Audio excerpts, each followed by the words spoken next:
Hello बच्चों, आज हम लोग त्रिभुज के बारे में सीखेंगे जो आपको सभी क्लास 6 हो गया, 7th हो गया, 8 हो गया, 9th और 10th तक सभी में काम आएगा। 0 to हीरो यानी बेसिक से लेकर एडवांस तक सीखेंगे इसमें। तो आइए जानते हैं सबसे पहले त्रिभुज किसे कहते हैं। नाम है क्या? त्रिभुज। त्रिभुज यानी तीन, भुज के मतलब भुजा, यानी तीन सरल रेखाओं से घिरी बंद आकृति को क्या कहते हैं? त्रिभुज। यानी इसमें तीन सरल रेखा होगा, एक ये हो गया, एक ये और एक ये, यानी ए बी सी और ए सी।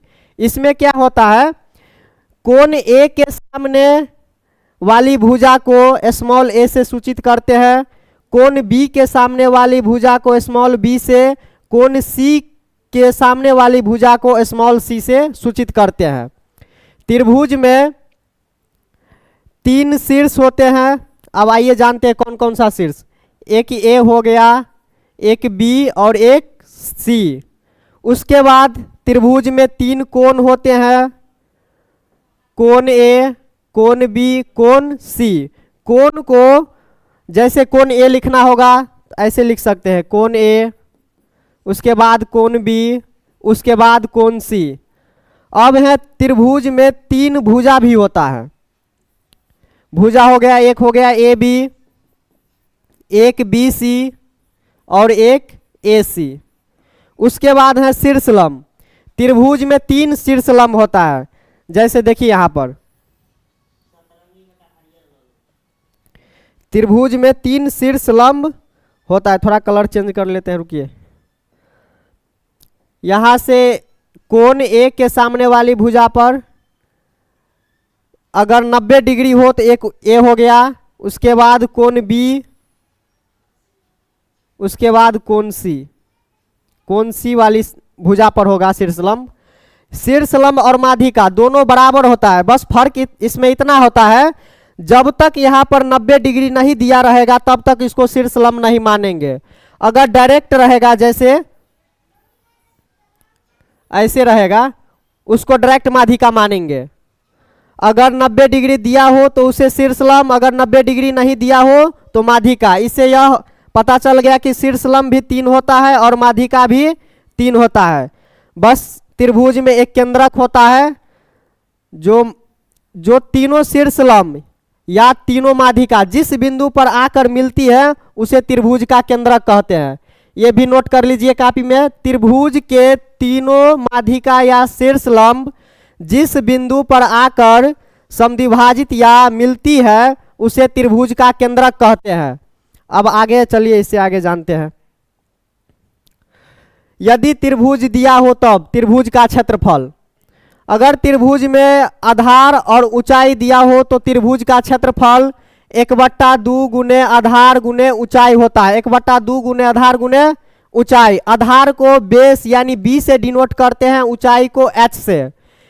तो कह सकते हैं 1/2 गुने बी गुने एच। एक और त्रिभुज का क्षेत्रफल होता है √S into S minus A, S minus B, S minus C. इसे हीरोन्स का सूत्र कहते हैं। हीरोन के बारे में अगले लेक्चर में डिटेल में पढ़ेंगे, तब तक त्रिभुज के बारे में फुल जानकारी ले लेते हैं। अब आता है त्रिभुज का परिमाप। त्रिभुज का परिमाप यानी परिमाप का मतलब हो गया किसी भी आकृति के चारों ओर, किसी भी आकृति का चारों ओर होता है परिमाप। जैसे में हो गया यहां से लेकर एक ये हो गया, फिर यहाँ और यहाँ, यानी त्रिभुज में त्रिभुज का परिमाप होता है तीनों भुजाओं का योग, यानी तीनों साइड होगा। एक ये हो गया, एक ये हो गया, एक ए हो गया, यानी A B plus B C plus A C. Note में है क्या? त्रिभुज के तीनों कोणों का योग 180 डिग्री होता है। ये याद कर लीजिएगा, ये अक्सर वस्तुनिष्ठ में पूछा जाता है। उसके बाद आता है त्रिभुज का अर्ध परिमाप। अर्ध का मतलब होता है आधा, अर्ध का मतलब आधा, यानी जो परिमाप दिया रहेगा उसका आधा यानी अर्ध परिमाप होता है। जैसे में त्रिभुज का परिमाप होता है तीनों भुजाओं का योग बट्टा योग उसका अर्ध परिमाप निकालना है हमको, तो तीनों भुजाओं का योग बट्टा में 2, यानी A B plus B C plus A C by 2। उसके बाद आते हैं त्रिभुज का प्रकार। त्रिभुज को दो भागों में बांटा गया है, पहला भुजा के आधार पर, दूसरा कोण के आधार पर। भुजा के आधार पर भी 3 प्रकार के होता है और कोण के आधार पर भी 3 प्रकार का होता है। भुजा के आधार पर पहला हो गया समबाहु त्रिभुज, दूसरा समद्विबाहु त्रिभुज, तीसरा विषमबाहु त्रिभुज। कोण के आधार पर समकोण, दूसरा न्यून कोण, तीसरा अधिक कोण। सबसे पहले हम भुजा के आधार पर इसके बारे में डिस्कशन करेंगे, उसके बाद कोण के आधार पर। आइए चलते हैं इससे आगे। अब आते हैं समबाहु त्रिभुज। नाम है क्या? समबाहु। सम के मतलब होता है बराबर, बाहु के मतलब भुजा, यानी जिस त्रिभुज के सभी भुजा आपस में बराबर होता है उसे समबाहु त्रिभुज कहते हैं। मान लो अगर ए बी एक भुजा है, एक बी सी और एक ए सी। अगर ए कोण होगा ए, इसका मान अगर ए तो इसका भी ए, इसका भी ए, यानी इसमें तीनों भुजा आपस में बराबर होगा। समबाहु त्रिभुज का क्षेत्रफल होता है √3/4 गुने भुजा स्क्वायर, √3/4 गुने भुजा स्क्वायर। इसको याद करने का सिंपल सा फॉर्मूला है। अब आते हैं ऊंचाई में। ऊंचाई में क्या करना है? √3 इसमें भी है, √3 इसमें भी है। अगर जब ऊंचाई बोले तो क्या करना है? 4 है ना, 4 का आधा कर देंगे और भुजा यहाँ पर 2 है, यहाँ पर 1 लिखेंगे, यानी समबाहु त्रिभुज का ऊंचाई होगा √3/2 गुने भुजा। उसके बाद आता है त्रिभुज का परिमाप। परिमाप बोले थे क्या? चारों ओर, यानी इसमें सभी भुजा का मान क्या है? ए और ए है, यानी सभी भुजा आपस में बराबर है। तो त्रिभुज का परिमाप कितना भुजा हुआ? 1, 2 और 1 3, यानी त्रिभुज का परिमाप होगा यहाँ 3a, यानी a को भुजा से डिनोट किया जाता है, चाहे भुजा को a से डिनोट किया जाता है। उसके बाद आता है त्रिभुज का अर्ध परिमाप। अर्ध परिमाप में आधा होता है, तो 3a/2, यानी परिमाप का आधा हो गया अर्ध परिमाप। उसके बाद नोट में लिखा हुआ है समबाहु त्रिभुज का प्रत्येक कोण 60 डिग्री का होता है। ये भी याद कर लीजिएगा, ये भी बहुत इंपॉर्टेंट है। समबाहु त्रिभुज का प्रत्येक कोण 60 डिग्री का होता है। उसके बाद समबाहु त्रिभुज का सभी भुजा आपस में बराबर होता है। ये एक प्रमेय भी होता है, सिद्ध करे कि समबाहु त्रिभुज का प्रत्येक कोण 60 डिग्री का होता है। इसके लिए हम अलग से वीडियो बनाकर डालेंगे। उसके बाद आता है समद्विबाहु त्रिभुज। सम का मतलब हुआ बराबर, द्वि का मतलब 2। सम का मतलब बराबर, द्वि का मतलब 2 और बाहु का मतलब भुजा, यानी जिस त्रिभुज का 2 भुजा आपस में बराबर हो उसे समद्विबाहु त्रिभुज कहते हैं। समद्विबाहु त्रिभुज में यह होता है हमेशा 2 भुजा अगर समद्विबाहु त्रिभुज में अगर 2 भुजा बराबर हुआ तो 2 कोण भी बराबर होगा, अगर 2 कोण बराबर हुआ तो 2 भुजा भी बराबर होगा। समद्विबाहु त्रिभुज में अगर 2 कोण आपस में बराबर है तो 2 भुजा भी बराबर होगा, अगर 2 भुजा आपस में बराबर है तो 2 कोण भी बराबर होगा। उसके बाद आते हैं समद्विबाहु त्रिभुज का क्षेत्रफल b/4 √4a² - b², याद कर लीजिएगा ये सूत्र। उसके बाद आता है समद्विबाहु त्रिभुज का परिमाप।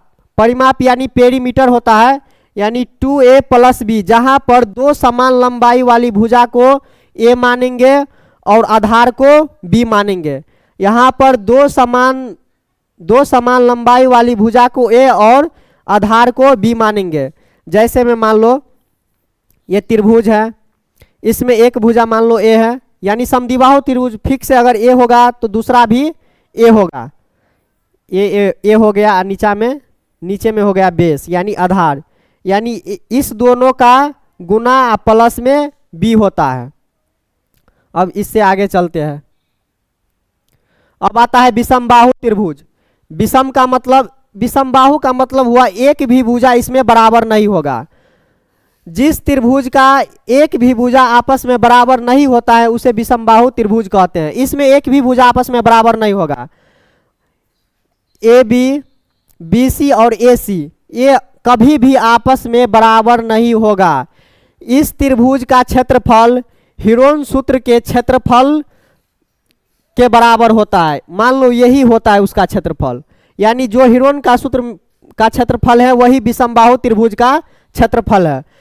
Root under S into S minus A S minus B S minus C होता है। उसके बाद आते हैं कोण के आधार पर। सबसे पहले देखिए त्रिभुज में भुजा के आधार पर तीन प्रकार का, समबाहु त्रिभुज, विषमबाहु त्रिभुज और समद्विबाहु त्रिभुज। समबाहु त्रिभुज में सभी भुजा आपस में बराबर होता है, विषमबाहु त्रिभुज में एक भी भुजा आपस में बराबर नहीं होता है, समद्विबाहु त्रिभुज में दो भुजा आपस में बराबर होता है। अब आते हैं कोण के आधार पर। कोण के आधार पर त्रिभुज तीन प्रकार का होता है। सबसे पहले समकोण। समकोण त्रिभुज में किसी एक कोण का मान कितना डिग्री का, 90 डिग्री का होना चाहिए, यानी 90 डिग्री का। यानी जिस त्रिभुज का एक कोण 90 डिग्री का हो उसे समकोण त्रिभुज कहते हैं। समकोण त्रिभुज में जो 90 डिग्री का रहता है उसे लंब, सबसे बड़ी वाली भुजा को कर्ण और नीचे वाली भुजा को आधार, यानी जिस पर ये स्थिर यानी खड़ा रहेगा उसे बेस यानी आधार बोलते हैं। इससे एच से डिनोट किया जाता है, इसे पी से। इंग्लिश में नेम होगा इसका परपेंडिकुलर, PER, इसका हाइपोटेनियस HYPOTENIOUS।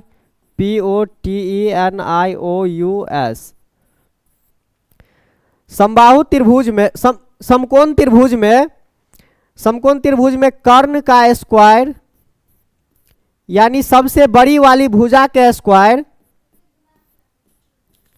दो, यानी सबसे बड़ी वाली भुजा का स्क्वायर दो छोटी वाली भुजा के स्क्वायर के बराबर में होता है। जैसे में कर्ण का स्क्वायर बराबर लंब का स्क्वायर प्लस आधार का स्क्वायर, यानी सबसे बड़ी वाली भुजा का स्क्वायर बराबर दो छोटी वाली भुजा के स्क्वायर के योग के बराबर होता है। यानी लंब का कर्ण का स्क्वायर बराबर लंब का स्क्वायर प्लस आधार का स्क्वायर। कर्ण को हम h से डिनोट करते हैं, तो इसे लिख सकते हैं h स्क्वायर इजकल टू लंब को p से, तो p स्क्वायर प्लस आधार को b से b स्क्वायर। इसे पाइथागोरस का प्रमेय भी कहा जाता है।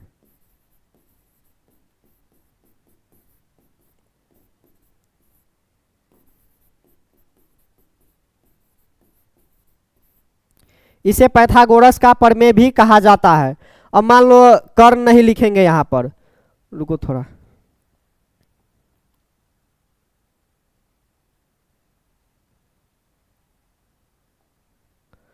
अब यहां पर कर्ण के जगह पर AC भी लिख सकते हैं, यानी AC का स्क्वायर इजकल टू AB का स्क्वायर प्लस BC का स्क्वायर। ये भी एक सूत्र हुआ। उसके बाद चलते हैं आगे।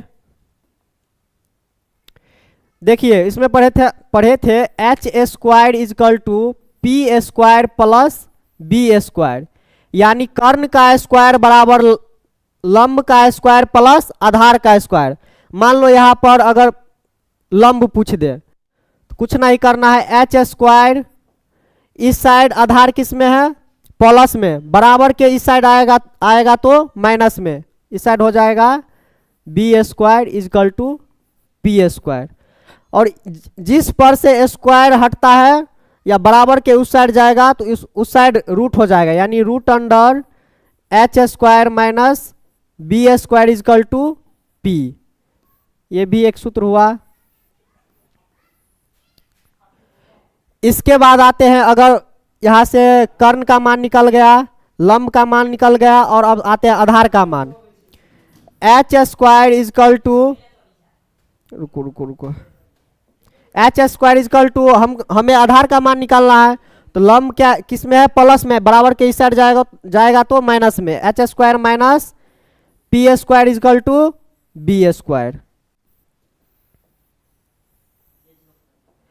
यही 3 सूत्र है, यानी H square is equal to P square plus B square. अगर एच स्क्वायर नहीं पूछे, अगर पी स्क्वायर पूछ दे तो P square is equal to H square minus B square. उसके बाद आता है बी स्क्वायर, तो B square is equal to H square minus P square. एक ये वाला, एक ये वाला और एक ये तीनों सूत्र याद रखना। उसके बाद आगे चलते हैं। उसके बाद आता है न्यून कोण।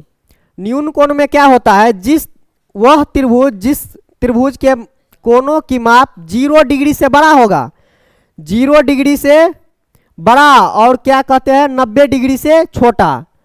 जिस त्रिभुज के माप 0 डिग्री से बड़ा और 90 डिग्री से छोटा हो उसे न्यून कोण त्रिभुज कहते हैं।